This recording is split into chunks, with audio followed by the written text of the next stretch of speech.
Hello नमस्कार दोस्तों, मैं सुरेंद्र शेखावत आप सभी का एक्सीलेंस कोचिंग सेंटर के यूट्यूब चैनल पर स्वागत करता हूँ। आज हम 10th हिस्ट्री के चैप्टर नेशनलिज्म इन यूरोप की स्टार्टिंग करेंगे। यूरोप में राष्ट्रवाद कोशिश करूँगा कि आपको अच्छे से और बेस्ट बना सकूँ, कोशिश कर सकते हैं वीडियो में। बात करें नेशनलिज्म इन यूरोप, पढ़ने से पहले मैं आपको थोड़ा सा बता देता हूँ कि आप लाइक शेयर सब्सक्राइब जरूर करें। व्यूज़ आ जाते हैं, सब्सक्राइब बनाते हैं, लाइक नहीं को दबाते हैं, वही वीडियो देख लेते हैं 1000 और लाइक वगैरह कुछ भी नहीं आते। वैसा नहीं हो कि आप थोड़े से लाइक भी कमेंट करके भी थोड़ा सा बताएं हमें क्या चल रहा है क्या नहीं। स्टार्ट करते हैं नेशनलिज्म इन यूरोप। यूरोप में राष्ट्रवाद की बात करें तो इसमें क्या है, सबसे पहले हम फ्रेडरिक सोरियो के बारे में पढ़ते हैं। एक फ्रांसीसी कलाकार था, ये आर्टिस्ट था, जिसने एक विश्व की एक कल्पना की थी कि ऐसा विश्व होना चाहिए। फिर हम पढ़ेंगे क्रांति के बारे में कि फ्रांसीसी क्रांति और राष्ट्र का विचार, आइडिया ऑफ नेशन, उसके बारे में बात करेंगे। फिर थोड़ा सा आगे चलेंगे, काफ़ी चीज़ें हैं, धीरे धीरे हम स्टेप बाय चीज़ों को करते हैं। पॉइंटों के ऊपर पढ़ेंगे चीज़ को, ऐसा डिटेल्स कहानी के माध्यम से करने की कोशिश भी करेंगे और आप बिना किसी कॉपी किताब के चीज़ को याद रहे, आपको चीज़ एक्सप्लेन कर पाए आप, तभी आपको अच्छी से आएगी चीज़। देखो ध्यान से, आराम से ईयरफोन लगा के बैठ के इस चीज़ को सुनना, शांत माहौल में। ऐसा नहीं हो पास में डीजे बज रहा है इधर सुनने समझ रहे हैं, तो ऐसा तो नहीं होना चाहिए ना। अच्छे से शांत माहौल में पढ़ेंगे। नेशनलिज्म इन यूरोप की बात करें, सबसे पहले हम स्टार्टिंग पढ़ते हैं बेटा फ्रेडरिक सोरियो के बारे में। फ्रेडरिक सोरियो क्या है, ये बात करें फ्रेडरिक सोरियो था, ये हेडिंग डालेंगे बेटा, आप भी नोट्स तैयार करो साथ में।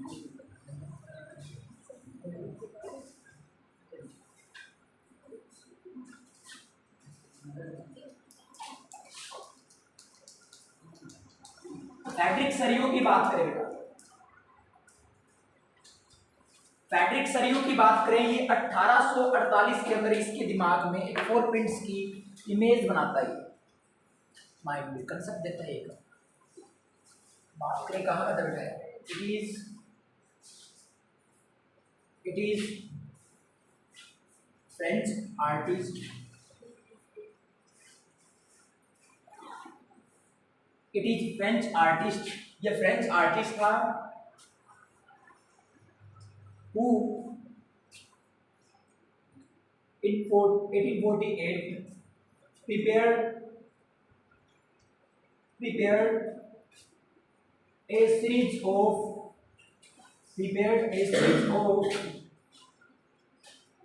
4 prints। अरे 4 चित्रों की एक श्रृंखला बनाई इसने 1848 के अंदर। इसने एक 4 चित्रों की एक श्रृंखला बनाई, prepared a series prints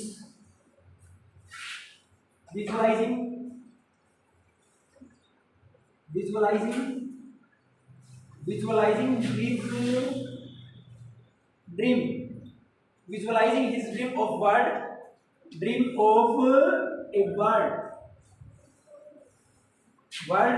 made up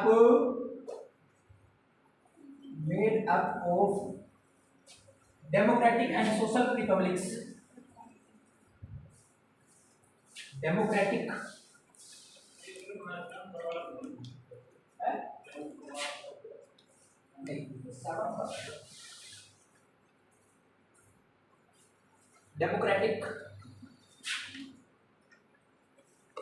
democratic and social Republic.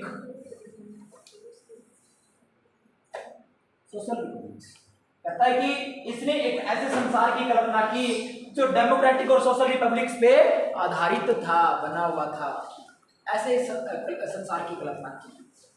फिर लिखेंगे इसी के बारे में जो फीचर्स थे इसके फीचर्स क्या क्या थे। फ्रेडरिक सोरियो ने जो इमेज या प्रिंट बनाई थी, सोची थी, विश्वकल्पना की थी, उनके फीचर्स क्या क्या थे बेटा, लिखो फीचर्स। फीचर्स इसमें क्या क्या फीचर्स थे बेटा, इसमें पेंटिंग जो बनाई थी उसमें फीचर्स थे बेटा अलग, उसमें कितने प्रकार के प्रिंट्स थे, 4 प्रकार के प्रिंट्स थे, चारों की एक अलग अपने आप में एक अलग व्याख्या थी, डिस्क्रिप्शन था, अलग ही उनका अर्थ था सभी का। अभी जो हम पढ़ रहे हैं फ्रेडरिक सोरियू के बारे में, ये कहाँ का था बेटा, फ्रांस का आर्टिस्ट था, 1848 के अंदर एक 4 चित्रों की श्रृंखला बनाता है। इसी 4 चित्रों की श्रृंखला में इसने एक ऐसे विश्व की कल्पना की थी जो किस पे डिपेंडेंट था, किसके द्वारा बना हुआ था, डेमोक्रेटिक एंड सोशल रिपब्लिक्स के ऊपर बना हुआ था। क्लियर बेटा, समझ में आ गया, बात याद होगी बेटा। अब बात करें इसके फीचर्स की, जो फर्स्ट प्रिंट था ना, इसका फर्स्ट प्रिंट था, इसमें जो फर्स्ट प्रिंट के बारे में बताया, इसने पहली इमेज के बारे में बताया, क्या था बेटा, ध्यान से, the people of Europe and America, the peoples of Europe and America, the peoples of Europe and America, Europe and America. बेटा मैं पढ़ा देता हूँ, आप एनसीईआरटी को रीड करिए यार, इसके बाद एनसीईआरटी को रीड करना, नोट्स को रिवाइज करना, ये नोट्स काम आएंगे आपके, हमेशा काम आएंगे, लेकिन इसके साथ आप एनसीईआरटी को जरूर रिवाइज करना। मैं एनसीईआरटी नहीं पढ़ा रहा, मैंने शॉर्ट पॉइंट ऑफ व्यू से एनसीईआरटी को कवर करवाना चाहता है। इतना पढ़ लोगे काफी है, लेकिन एनसीईआरटी पढ़नी जरूरी है बेटा, क्योंकि लाइन बाय लाइन नहीं पढ़ा सकता मैं, सिर्फ शॉर्टकट निकालूंगा चीजों को। The peoples of Europe and America, America, the peoples of Europe and America, America, marching in a long line, marching in a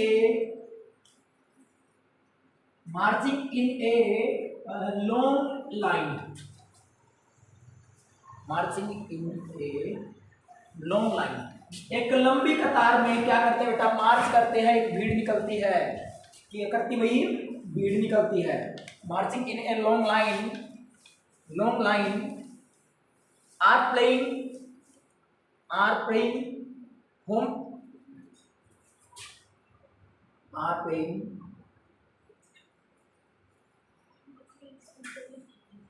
दिख रहा है यहाँ पे, इधर की तरफ ये चीज दिख रही है,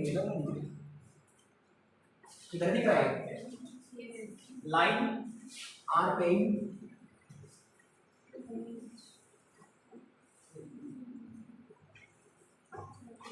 homage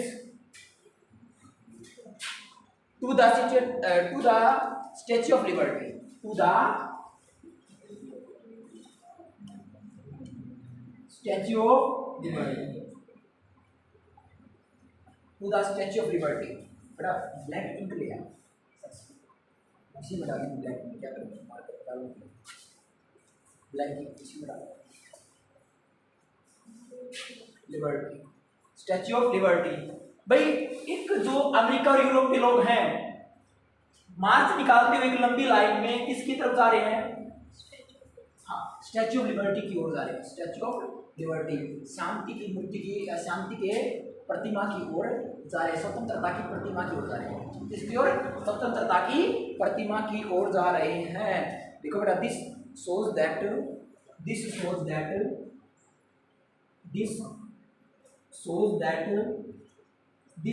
that यह दृश्य है, they wanted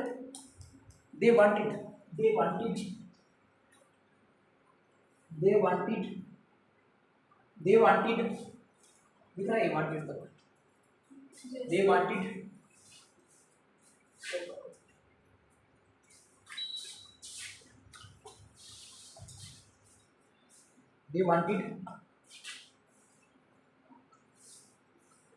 they wanted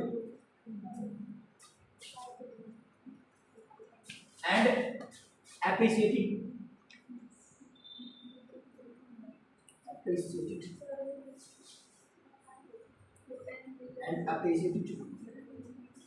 the principle of liberty, principles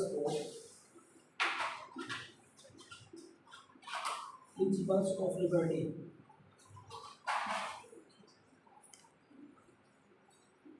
principles of liberty, equality and fertility.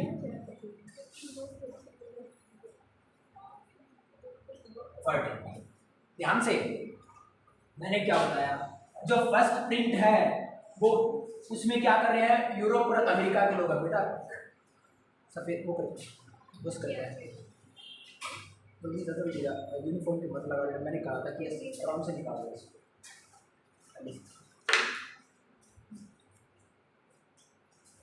ये इसने जल्दी से निकाल दिया ऐसे ना, ये दूर करके ऐसे आराम से निकाल दिया इसको मेरे ऊपर। मैंने ध्यान नहीं दिया, मैंने देख लिया वो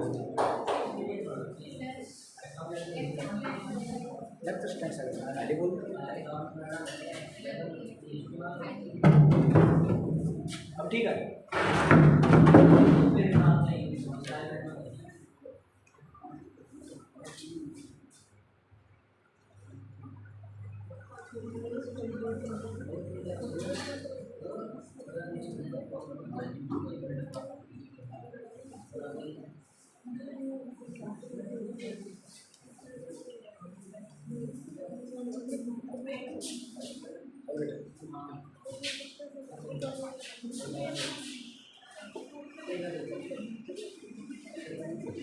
मैंने सोचा उसने देख लिया वो, आपने ध्यान से काम करोगे, आराम से साइड से आराम करोगे, बाकी होता है उसकी तो लगी पैंट, अगर लगी ना तो क्या करूँगा, इतना लगाना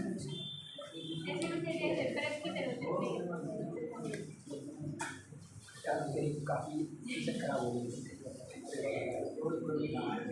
एक नहीं, मेरी तो जींस की पैंट पहन के आया था मुझे, उस पर भी लगी हुई है यहाँ पे, तो यहाँ पे पढ़ाता था पहन के। आगे बेटा देखो, the peoples of different Europe and America marching in a long line, लंबी कतार में मार्च कर रहे हैं, और कहाँ पे जा रहे हैं बेटा, इकट्ठे होके स्टैच्यू ऑफ लिबर्टी, जो स्वतंत्रता की प्रतिमा है उसकी तरफ जा रहे हैं।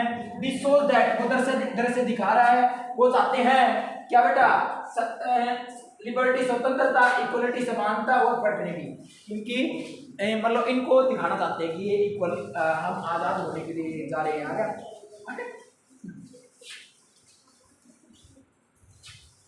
नेक्स्ट देखो बेटा,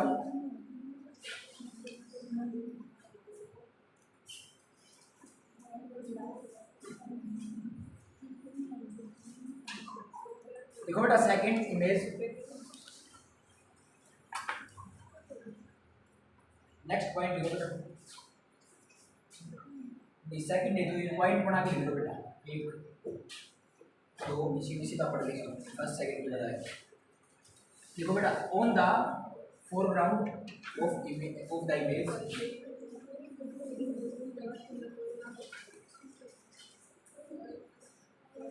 foreground of the image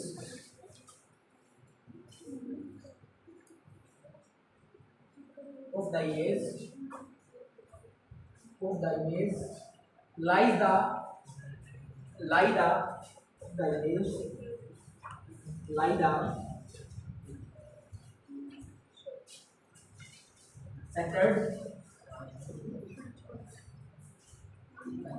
sacred symbols of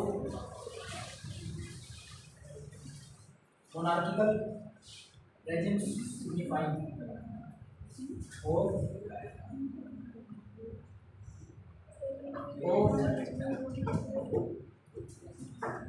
monarchical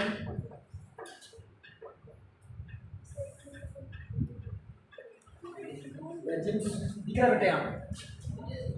No sir, 3 times.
ठीक है बेटा,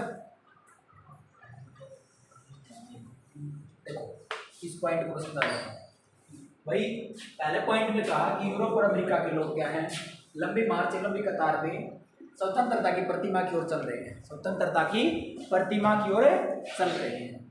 हाँ, फिर ये चाहते हैं क्या भाई, स्वतंत्र होना चाहते हैं भाई हम, क्या है जो प्रतिमा से आगे निकल चुका है वो स्वतंत्र हो चुका है ना, स्वतंत्रता की प्रतिमा के पास है, वो स्वतंत्र होने के कगार पे है, पीछे वो स्वतंत्र होने के लिए प्रोसीड है, चल रहा है। आगे सब ये चीज दिखाना चाहते हैं। अब जो सेकंड है बोल दा, ये दिया इमेज जो इस और दूसरी इमेज में है, जो अवशेष पड़े हुए हैं, जो प्रतिमा है उसी के पास में क्या पड़े हुए, आगे अवशेष पड़े हुए हैं, ये बिखरी हुई चीजें पड़ी हुई हैं। और वो क्या है, जो राजशाही और जो निरंकुशवाद शक्तियां हैं, निरंकुशवाद शक्तियां हैं, उनके ऊपर क्या है बेटा, जो उनके जो टूटे हुए अवशेष हैं, जिनके बिखरे हुए अवशेष हैं, नष्ट हुए अवशेष हैं, वो गिरे हुए दिखाए गए हैं। इसका मतलब क्या है, जो राजतंत्र है, जो निरंकुशवाद है, वो समाप्त हो गया, उसको उखाड़ फेंक भाई। उसके अवशेष तो तभी होंगे, है ना, जो चीज नष्ट होने वाली है, नष्ट हो चुकी है, उसी के अवशेष होंगे, है ना। अब कहता है कि in this image people are grouped, देखो इन दिस इमेज, साफ कर दें इसको,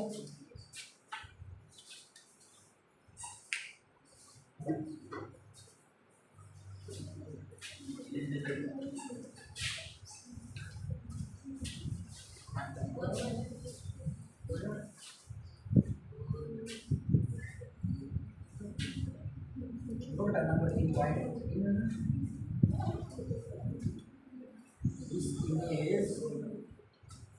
in this image people are grouped as Semitic nations identified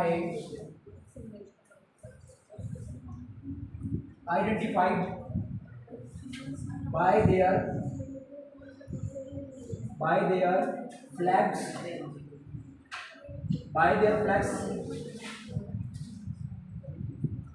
and national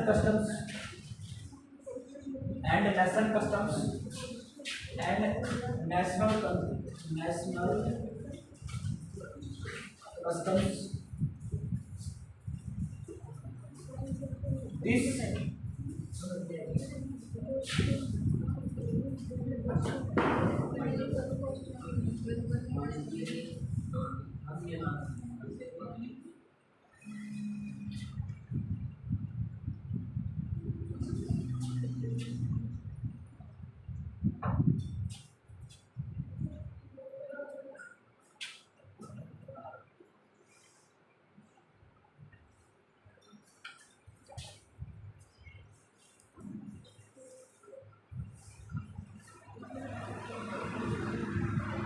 देखो बेटा, जो ग्रुप है, लोगों का जो समूह है, इनको हम उनके देश, उनके राष्ट्र के झंडे और उनके राष्ट्र की पोशाक के अनुसार पहचान सकते हैं। इसमें ये बताया गया, उनकी राष्ट्र के पोशाक के अनुसार पहचानते हैं। जो क्या है, जो एक राज्य या एक राष्ट्र बनने के लिए क्या है, लगे हुए हैं, जैसे राष्ट्र बन चुके हैं यूरोप और अमेरिका वगैरह, ये है ना राष्ट्र। क्लियर है? अगला देखो, अब ये नेशन स्टेट क्या है, नेशन स्टेट्स के बारे में देखें भाई। अपने पास एक शब्द आया है नेशन स्टेट, आया ना, नेशन स्टेट। ये नेशन स्टेट क्या है, इसके बारे में थोड़ा सा देखते हैं। और नेशन के बारे में क्या बताया था, राष्ट्र एक ऐसी विचारधारा है, राष्ट्र एक ऐसी क्षेत्र की विचारधारा है जिसमें समान भाषा, समान धर्म के लोग रहते हैं, है ना। ये किसने बताया था, अर्नेस्ट रनर ने बताया कि समान धर्म समान भाषा के जो लोग हैं, है ना, किसी सीमित क्षेत्र में रहते हैं, उसको क्या कहते हैं बेटा? नेशन या राष्ट्र।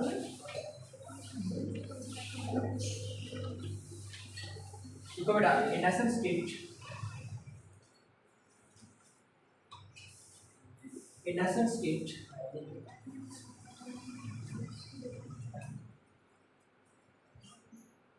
ए नेशन स्टेट इसके बारे में पढ़ रहे बेटा। A nation state refers to a country, ये किसी देश की ओर इशारा करता है। रेफर्स टू ए कंट्री, किसी देश की ओर या देश की तरफ बताता है। विद विल डिफाइन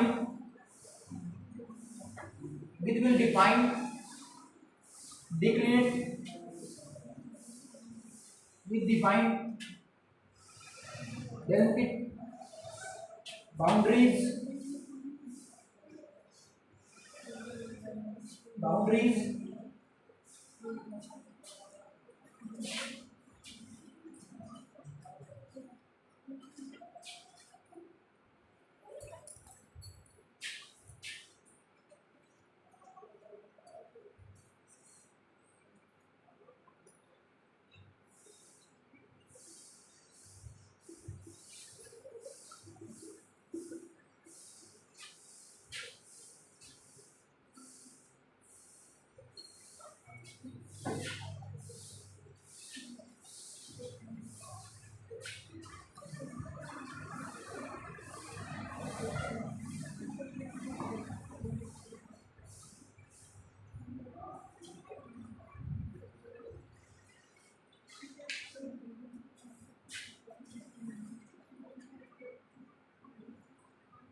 देखो बेटा, नेशन एक ऐसा स्टेट जो उसको राष्ट्र राज्य बोल सकते हैं, रेफर से कंट्री देश की तरफ इशारा करता है जो कि सुव्यवस्थित ढंग से एक सीमा निर्धारित होती है जिसके अंदर लोगों का क्या होता है बेटा, सिमिलर कल्चर होता है, शेयर करते जो शेयर हिस्ट्री की जो अपनी ऐतिहासिक चीज़ें होती हैं और कुछ उनके करैक्टर्स होते हैं, मतलब उनके स्पेसिफिक करैक्टर्स होते हैं। It is also suppose have a government और उनके द्वारा एक मानी हुई या तैयार की हुई एक सरकार होती है इच्छा के अनुसार।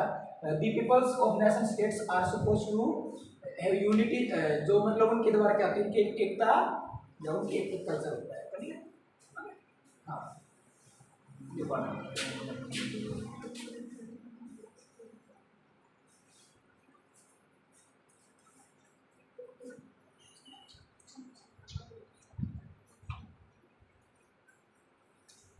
क्लियर बेटा?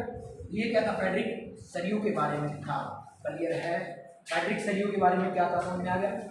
फ्रेडरिक सरियू क्या था, समझ में आ गया? आ गया समझ में? फ्रेडरिक सरियू क्या था बेटा? एक फ्रांसीसी कलाकार था। फ्रेडरिक सरियू क्या था? फ्रांसीसी कलाकार था, जिसने साल या ईयर 1848 के अंदर एक इमेज तैयार की, एक विश्व की कल्पना की, जिसमें क्या थे, 4 प्रिंट्स की एक सीरीज थी बेटा। और उसमें पहले प्रिंट में बताया यूरोप और अमेरिका के लोग हैं जो लंबी कतार बनाए हुए हैं और स्टैच्यू ऑफ लिबर्टी और श्रद्धांजलि देते हुए या फिर उसको श्रद्धांजलि देते हुए क्या कर रहे हैं, उसकी तरफ जा रहे हैं। आगे समझ में? श्रद्धांजलि देते हुए क्या कर रहे हैं भाई, उसकी तरफ जा रहे हैं। क्लियर बेटा? याद रखो चीज को कहानी की तरह, है ना? अगर कहानी की तरह याद होगी तो आप लिख दोगे उसके बारे में कुछ ना कुछ। इतिहास ऐसा ही है ना? चीज को पढ़ो कहानी की तरह और अपने तरीके से तोड़ मोड़ के बातों को लिखना सीखो, है ना? स्टैच्यू ऑफ यूनिटी की तरफ जा रहे हैं। क्लियर है? और उनके बीच क्या बेटा, उनके हाथों में क्या है बताया उसने भाई।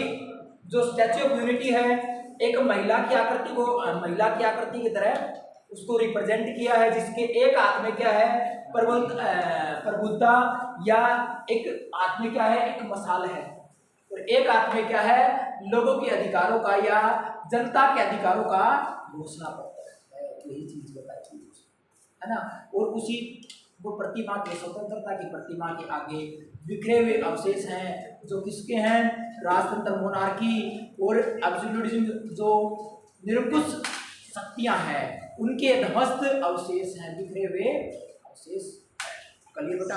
फिर बात करें आगे, जो फ्रेडरिक सरियू की जो यूटोपियन दृष्टि है, यूटोपियन कल्पना है, यूटोपियन इमेजिनेशन है, में दुनिया के लोगों को अलग अलग ग्रुप या राष्ट्र में वर्गीकृत या क्लासिफाई किया गया है। क्लियर है? उसके अकॉर्डिंग किया गया, उनको अलग अलग क्लासिफाई किया गया है। मैंने बताया कि अलग अलग उनकी पोशाक, उनके झंडे की अकॉर्डिंग हम क्या करते हैं, उनको पहचान सकते हैं। क्लियर है? याद हो गया बेटा?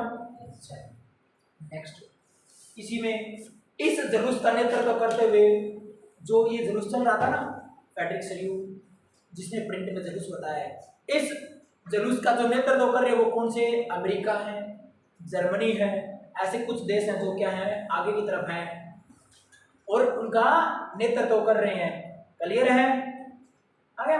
उसके बाद नेतृत्व फ्रांस, जर्मनी ने किया, और जर्मनी के लोग पीछे ऑस्ट्रिया और सिसिलिया साम्राज्य, लंबोर्डीज, कुछ ऐसे हैं जो देश विभिन्न का क्या कर रहे हैं, इनमें भाग लिया लोगों ने। फिर ऊपर के जो आसमान में कुछ देवी देवता दिखाए गए हैं, स्वर्ग के जो प्री वगैरह हैं, जो उनको दिखाया गया बेटा, वो क्या कर रहे हैं, देवी देवता उनको देख रहे हैं, है ना? स्वतंत्र होता हुआ बताया गया। बात करें आगे, अब 19वीं शताब्दी की बात करेंगे, 18वीं शताब्दी के आसपास की, जो फ्रांस का जो रिवोल्यूशन है, फ्रांसीसी क्रांति है ना?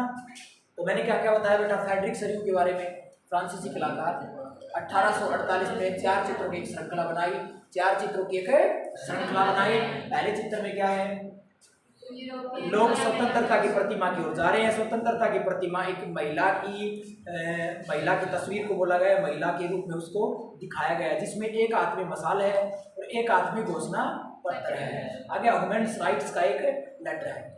आगे समझ में? फिर क्या बताया मैंने, उसी के सामने कुछ अवशेष पड़े हुए हैं, सिंबल्स पड़े हुए हैं, जो किसके अवशेष रखा, निरंकुश शक्तियों के या राजतंत्र के बिखरे हुए अवशेष हैं। फिर क्या बताया मैंने, इस मार्च का या इस का जो लीडरशिप कर रहा है वो कौन है, इनका नेतृत्व कौन कर रहा है,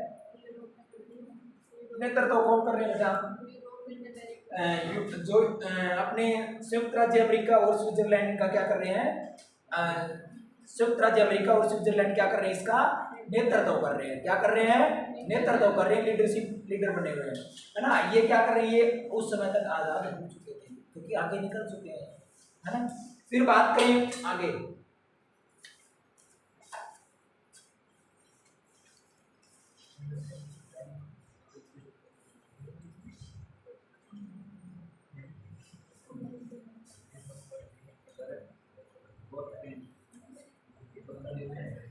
क्या 4 मैंने बता दिए रहे, इसको भी मिक्स लिखवा दिया मैंने, इसको तो मैंने मिक्स लिखवा दिया 4 3 2 वाला, लेकिन हिंदी में अलग अलग बता दिए मैंने आपको। क्या क्या बता दिया हिंदी में अलग अलग, बताओ मेरे को। देखो प्रतिमा की तरफ लोग जा रहे हैं, नेतृत्व कौन करता दिखा रहे हैं, स्विट्जरलैंड वगैरह ही दिखा रहे हैं। फिर निरंकुश शक्तियां बताई हैं जो पड़ी हुई थी आ गया। फिर क्या बताया मैंने, इनको हम अलग अलग पोशाकों के रूप में पहचान सकते हैं। फिर सौरभ की परिया बताएंगे, आगे समझ सौरभ की परिया बताएंगे।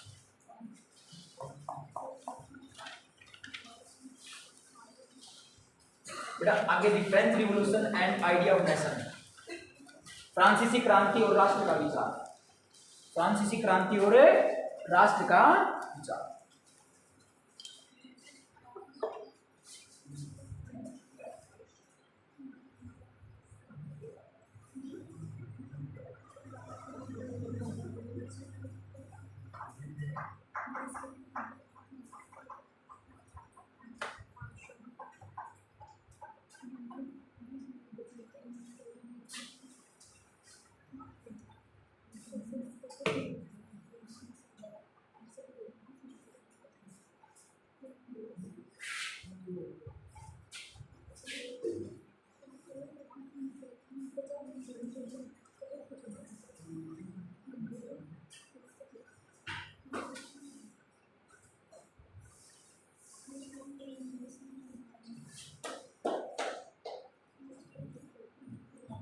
फ्रेंच रिवॉल्यूशन क्या पढ़ रहे हैं हम, French revolution,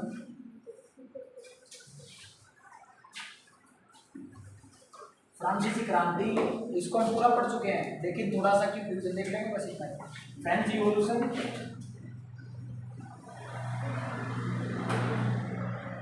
French revolution and idea of nation, राष्ट्र का विचार। फ्रांसीसी क्रांति और राष्ट्र का विचार कैसे आया? द फ्रेंच रिवॉल्यूशन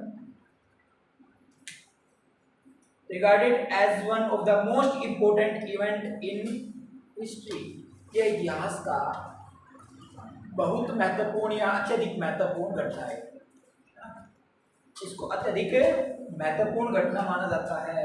ये साल 1789 के अंदर हुई थी बेटा। मैं थोड़ा सा पहले इसको लिखवा देता हूँ, फिर इसको एक्सप्लेन करते हैं।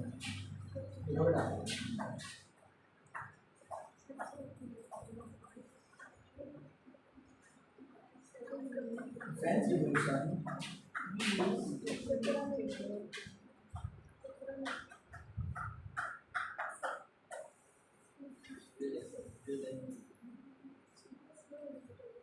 क्या होगा?